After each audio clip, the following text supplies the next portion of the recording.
안녕하세요. 지도조종자 필기과정 3강 비행 공역 강의 진행하도록 하겠습니다. 먼저 공역이란 무엇인가를 좀 알 필요가 있습니다. 공역이란 항공기, 초경량 비행장치 등의 안전한 활동을 보장하기 위하여 지표면 또는 해수면으로부터 일정 높이의 특정 범위로 정해진 공간을 말한다. 이렇게 국토교통부 공역관리규정에 정해지고 있습니다. 그리고 이어서 공역 관리를 보시면 항공기 등의 안전하고 신속한 항행과 국가 안전을 보장을 위하여 국가 공역을 체계적이고 효율적으로 관리 운영하는 제반 업무를 공역 관리라고 합니다.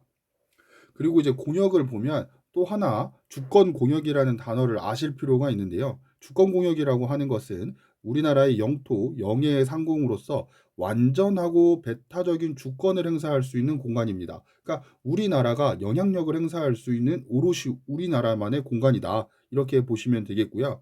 그 다음에 비행정보구역이라고 해서 이제 FIR이라고 보통 말을 하는데 항공기, 경량항공기 또는 초경량 비행장치의 안전하고 효율적인 비행과 수색 또는 구조에 필요한 정보를 제공하기 위한 공역으로 국제 민간 항공 협약 및 부속서에 따라 누가 지정하는 거냐면 국토교통부 장관이 명칭과 수직 및 수평 범위를 지정하고 공고하는 공역을 바로 이제 비행 정보 구역이라고 합니다. 우리나라의 비행 정보 구역은 북쪽으로는 휴전선을 그리고 동쪽으로는 속초 동쪽으로 해서 약 210 노티컬 마일, 남쪽으로는 제주 남쪽으로 약 200 노티컬 마일, 서쪽으로는 인천 서쪽으로 해서 약 130 노티컬 마일이라고 하는데 여기서 이제 노티컬 마일이라고 하는 것은 해상 마일을 의미합니다. 자, 그리고 우리나라 주위의 FIR 범위를 좀 살펴보시면 뭐 자세하게 규모나 뭐 대비 이런 것까지 아실 필요는 없고 그냥 순서만 알고 계시면 돼요. 어디가 제일 크고 어디가 제일 작은지 이런 순서만 기억하시면 되는데 중국이 가장 크고요. 그 다음에 일본, 한국, 대만, 홍콩, 북한 순으로 사이즈가 다르다. 이제 작아진다. 이렇게 보시면 되겠습니다. 그리고 우리나라에서는 이제 공역을 비행 정보 구역을 여러 공역으로 등급화를 해서 설정을 해놨는데 그 이유가 뭐냐면 항공 그 공역 등급별로 비행 규칙이나 항공 교통 업무를 제공하거나 필요한 항공기 여건을 정해서 구분해 가지고 운영하기 위함입니다. 그래서 구분 방법을 총 세 가지 방법으로 구분을 하는데 사용 기간에 따라서 영구냐 임시냐, 항공 교통 업무를 제공하는 거에 따라서 이제 관제 구역으로 A에서 E, 비관제 구역으로서 F에서 G까지를 그다음에 사용 목적에 따라서 여기는 관제인지 비관제인지 통제인지 주의 공역인지를 구분하고 있습니다. 자, 먼저 사용 기간에 따라서 구분을 짓는다라고 할 때에는 사용 기간이 명시되어 있지 않거나 3개월 이상 동일 목적으로 사용되는 경우에는 영구 공역이라고 하고요. 3개월을 기준으로 3개월이 미만이었을 때에는 3개월 미만이었을 때는 임시 공역이라는 이름으로 지정을 합니다. 그리고 항공교통 업무에 따라서 관제 공역과 비관제 공역으로 나누는데요. 관제 공역에서 이제 A부터 G까지 한번 훑어보실 필요는 있는데 여기에서 보셨을 때 좀 필요한 부분만 좀 설명을 드리면 계기 비행을 한다라고 하는 게 있고 시계 비행을 한다라고 하는 것이 있어요. 계기 비행은 말 그대로 그 조종사가 계기판을 보면서 그 계기에 있는 정보들을 보면서 이제 비행하는 것을 말을 하는 거고요. 시계 비행은 조종사가 육안으로 그 주변을 탐색하고 보면서 비행하는 공역을 그 비행하는 방식을 시계 비행이라고 합니다. 그 다음에 여기 보시면 이제 항공교통 관제 업무라고 하는 게 있고 분리 업무라고 하는 게 있는데 항공교통 관제 업무라고 하는 것은 뭐냐면 항공기의 안전 운항을 보장하고 원활한 항공교통 흐름을 유지하게 하는 업무예요. 그래서 비행 단계별로 업무 범위 및 특성을 달리해서 비행장 관제, 접근 관제, 그다음에 지역 관제로 구분을 하고 있습니다.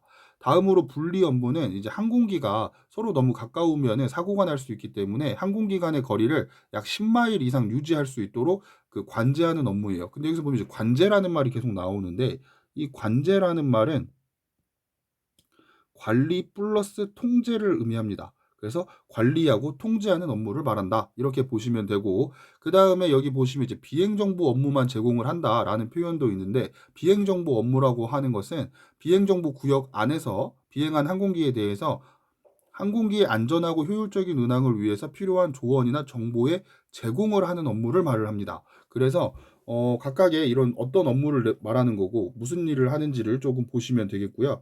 이제 특별히 이제 항공교통 관제 업무를 크게 세 파트로 나누면 비행장 관제, 접근 관제, 항로 관제 이렇게 세 개로 나눌 수가 있습니다. 그러면은 이제 비행장이 이제 이걸 그림으로 그려보면 여기를 이제 A 공항이라고 하고 여기를 B 공항이라고 하면 이 공항에서 이루어지는 것이 비행장 관제예요. 그래서 여기에서는 이제 이착륙하는 항공기를 관제하고 그다음에 이제 여기 뭐 이제 비행기 내리면 바로 이제 저희가 걸어서 나갈 수도 있지만 차량을 타고 이동을 해야 되는 경우도 있거든요. 그래서 그런 차량 통제를 하는 곳이 바로 여기 이 공항에서 이루어지는 비행장 관제입니다. 그다음에 비행 이제 여기서 이륙을 할 때 여기만큼 착륙을 할 때 이만큼을 이제 접근 관제라고 해요. 그래서 이때에는 어떤 일이 벌어지냐면 출발이나 도착하는 항공기를 관리하고 그다음에 이제 관제권을 인수인계하는 과정이 여기에서 이루어지고요. 그다음에 여기 이렇게 비행기의 항로로서 이용되는 이곳을 항로 관제라고 해요. 그래서 여기에서는 뭐 이제 교통 관제 허가도 발부하고 악기상 회피, 공중 충돌 예방, 레이더 유도 이런 여러 가지 비행 이제 기장이 이제 하는 업무들도 추가되어 있습니다. 다음으로 이제 사용 목적에 따라서 관제 공역, 비관제 공역, 통제 공역, 주의 공역으로 나뉘는데요.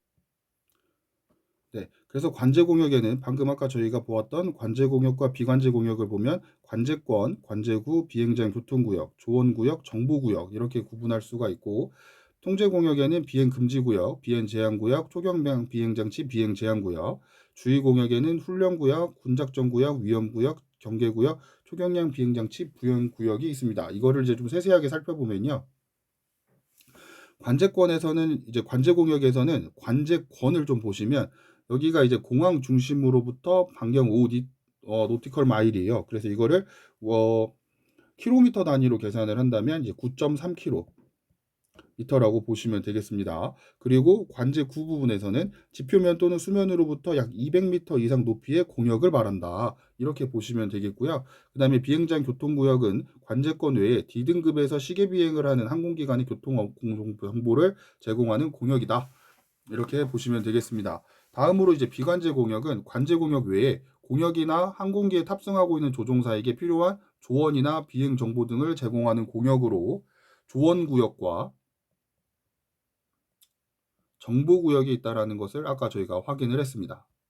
다음으로 통제공역은 항공교통의 안전을 위해서 항공기의 비행을 금지하거나 제한할 필요가 있는 공역으로 비행금지구역은 안전이나 국방상 그 밖의 이유로 항공기의 비행을 금지하는 공역으로 보통 P로 시작하는 지역이에요. 그래서 뭐 P518이라든지 P73, P61부터 65까지 이런 데를 말하는 거고요. 비행 제한 같은 경우에는 이제 R로 시작하는 지역인데 항공 사격이나 대공 사격 등으로 인해서 그런 위험으로부터 항공기의 안전을 보호하거나 그 밖의 이유로 비행 허가를 받지 않은 항공기의 비행을 제한하는 공역입니다.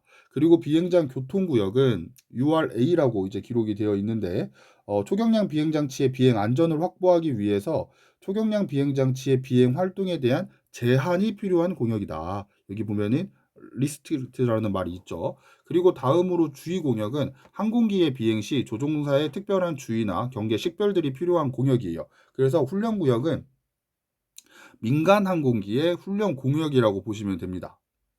그래서 계기 비행 항공기로부터 분리를 유지할 필요가 있는 공역이고 군작전 구역은 말 그대로 군사 작전을 위해서 설정된 공역이에요. 그래서 여기도 마찬가지로 계기 비행 항공기로부터 분리하는 업무를 해야 되는 공역입니다. 그리고 위험 구역은 항공기 비행 시에 항공기 또는 지상 시설물에 대해서 위험이 예상되는 구역. 그리고 이제 뭐 예를 들어서 뭐 사격장이라든지 폭발물 처리라든지 이제 원자력 발전소 등 위험 시설의 상공에 설정하는 거고요. 경계 구역 같은 경우에는 대규모 조종사 훈련이나 비정상 형태의 그 항공 활동이 수행되는 공역이다. 이렇게 보시면 되겠습니다. 그리고 우리나라에는 이제 기타 공역이라고 해서 방공식별구역이라고 하는 곳이 있고 제한식별구역이라고 하는 곳이 있습니다. 이 방공식별구역은 영공방위를 위해서 동 공역을 비행하는 항공기에 대하여 식별 위치 및 결정 및 통제 업무를 실시하는 공역이고요. 그래서 우리나라의 국방부에서 관리를 한다. 보시면 되겠고, 제한식별구역은 방공식별구역에서 평시 국내 운항을 용이하게 하고 방공작전의 편의를 도모하기 위해 설정한 구역인데, 이것도 마찬가지로 국방부에서 관리를 해요. 여기 같은 경우에는 만약에 항공기 식별이 안 되면 요격기를 투입해서 공격하는 격추를 하는 등의 일이 이루어지고 있습니다. 이제 마지막인데요. 초경량 비행장치 종류별로 비행 가능한 공역을 구분했습니다. 그래서 영어 부분을 조금 참고를 해주시면 좋겠어요. 특별히 지금 이렇게 세 개를 묶었죠. 그리고 이렇게 세 개가 묶여 있고 이렇게 두 개가 묶여 있다 보시면 되는데, 동력 비행장치, 회전익 비행장치, 동력 패러글라이더는 초경량 비행장치 공역을 제외한 모든 공역에서 비행 승인을 받아야 돼요. 그리고 인력 활공기, 자유기구, 계류식 무인 비행장치, 낙하산류는 사업용일 경우에는 비행 승인을 받아야 되고요. 비사업용일 경우에는 관제권이나 비행 금지 구역을 제외하고, 또한 500피트, 그러니까 150m 미만에서는 제약 없이 비행이 가능하다라는 것이 특징이고요. 다만 무인동력 비행장치, 여기 이제 어떤 게 들어가냐면 멀티콥터, 헬리콥터, 무인 비행기, 이런 아이들이 들어가는데, 여기서 이제 25kg을 초과를 하면 모든 공역에서 비행 승인을 받아야 되는 거고요. 최대 이륙 중량이 25kg 이하일 경우에는 이제 관제권이나 비행 금지 구역을 제외하고 150m 미만에서 제약 없이 비행이 가능하다라는 것을 저희가 볼 수가 있습니다. 다음으로 이제 무인 비행선은 이제 무인 동력 비행 장치하고 좀 사이즈가 다른데요. 자체 중량이 180kg 이하, 그리고 길이가 20m 이하인 경우에 이제 아까 똑같죠? 모든 공역에서 비행 승인을 받아야 돼요. 대신에 자체 중량이 12kg 이하이고 길이가 7m 이하인 경우에는 관제권이나 비행 금지 구역을 제외하고 150m 미만에서는 제약 없이 비행 가능하다. 그래서 이 부분을 좀 이렇게 묶어서 기억을 해주시면 좋을 것 같습니다. 그러면 동력 비행장치, 회전익 비행장치, 동력 패러글라이더는 모두 다 승인을 받아야 되고, 인력 활공기, 자유기구, 계류식 무인기, 낙하산료는 사업용으로 쓰냐 비사업용으로 쓰냐에 따라 나누는 거고요. 동력 비행장치와 무인 비행선은 기체의 무게에 따라서, 그 중에서도 자체 중량에 따라서 구분이 되어진다. 물론 무인 동력 비행장치는 최대 이륙 중량으로 갑니다. 네, 이 부분을 기억하시고 준비하시면 되겠습니다. 감사합니다.